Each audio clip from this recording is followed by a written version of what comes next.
अस्सलाम वालेकुम। आज हम लोग बात करते हैं यूएई में जॉब सर्चिंग के लिए और यूएई में जॉब अप्लाई करने के लिए सबसे पहला स्टेप क्या होता है। किसी भी कंट्री में जब आप लोग जॉब सर्च कर रहे होते हैं या जॉब के लिए अप्लाई कर रहे होते हैं तो आपके पास डिग्री का अटेस्ट होना बहुत ज़रूरी है। और इसके लिए मेरे पास अभी मेरी अपनी ही डिग्री है।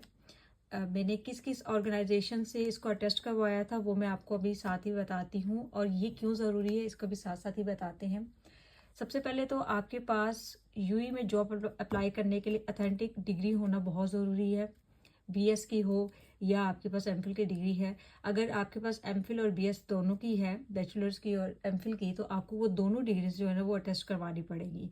अगर आपके पास ओनली बैचलर्स की है तो आप फिर एक ही डिग्री को अटेस्ट करवाते हो। ठीक है, अब ये है मेरी डिग्री। और फर्दर मैं आपको बताती हूँ कि मैंने इस पे कौन कौन सी अटेस्टेशन करवाई हुई है। अच्छा, तो सबसे पहले हम लोगों ने जब भी किसी कंट्री के लिए वीज़ा अप्लाई करना है या किसी भी कंट्री के लिए जॉब अप्लाई करना है तो मोस्ट प्रॉब्ली ऐसा होता है कि लोग यूई का वीज़ा लेते हैं और उसके बाद कंट्री मूव कर जाते हैं। कंट्री मूव होने के बाद जब वो जॉब सर्चिंग वगैरह वहाँ पे जाके कर रहे होते हैं तो उनको सबसे पहला जो चैलेंज आता है वो ये आता है कि आपके पास डिग्री है। जब आपके पास डिग्री होती है तो आप उनको सबमिट करवाते हैं। अगर आपकी डिग्री अटेस्टेड नहीं होगी तो फिर आपके पास एक क्यूरी आती है कि आपकी डिग्री जो है वो अटेस्ट होना बहुत ज़रूरी है, अदरवाइज़ आपको कोई अच्छी जॉब जो है वो ऑफ़र नहीं होगी। डिग्री अटेस्टेशन का प्रोसीजर मैं आपको थोड़ा सा गाइड कर देती हूँ। डिग्री अटेस्टेशन के लिए हमें सबसे पहले जो है वो एचईसी से करवानी होती है। आप ऑनलाइन भी इसको अप्लाई कर सकते हैं और टीसीएस के थ्रू भी, टीसीएस भी इसकी सर्विस देता है, उसके थ्रू भी आप इसको अपनी डिग्री को टीसीएस ऑफिस से भेज के अटेस्टेशन करवा सकते हैं। लेकिन उससे पहले आपको पोर्टल पे, एचईसी के पोर्टल पे अपॉइंटमेंट लेनी पड़ती है। ठीक है, सबसे पहले अगर आप यहाँ पे देखें तो मेरी एचईसी की अटेस्टेशन हुई हुई है। एचईसी के अटेस्टेशन के बाद मेरे पास जब डिग्री वापस आई तो उसके बाद मैंने मोफा से करवाई। ये मोफा का स्टैंप है, ठीक है, फॉरेन अफेयर का।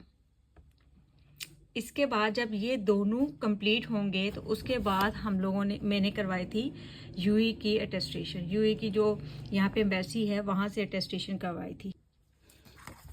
चले, इसका तो आपको अंदाज़ा हो गया कि हमें किस किस ऑर्गेनाइजेशन से, एचईसी से, मोफा से और एम्बेसी ऑफ जो यूएई है वहाँ से हमने इसको अटेस्टेशन करवाना कितना ज़रूरी है। अच्छा, उसके बाद हम लोग इसकी बात करते हैं इसके बेनिफिट्स पे कि हमें ये डिग्री अटेस्टेशन क्यों ही करवानी है और इसके क्या बेनिफिट्स होते हैं।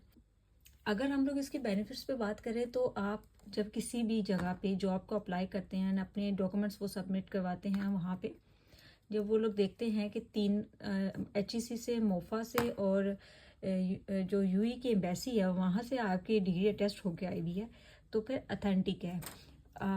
एक तो पाकिस्तानी जो कम्युनिटी है यूई में, वो सबसे बड़ा चैलेंज ये है कि आपको पता ही है कि वीज़ाज़ का इशू है और बहुत सारे ऐसे ऑलरेडी पाकिस्तानी इश्यूज वहाँ पे हैं जिसकी वजह से लोग या ऑर्गेनाइजेशंस जो हैं वो ट्रस्ट नहीं करती। तो इसके लिए बेस्ट वे ये है जॉब सर्चिंग के लिए, जॉब हर्टिंग के लिए वहाँ पे, कि आपके पास अथेंटिक डिग्री होनी चाहिए। अथेंटिक डिग्री के साथ साथ आपकी डिग्री जो है वो मोफा से, एचईसी से और एम्बेसी ऑफ यूई से अटेस्टेड होनी चाहिए। इस तरह आपके पास बहुत सारे चांसेस होते हैं बहुत जल्दी जॉब जो है वो ग्रैब करने का यूई में।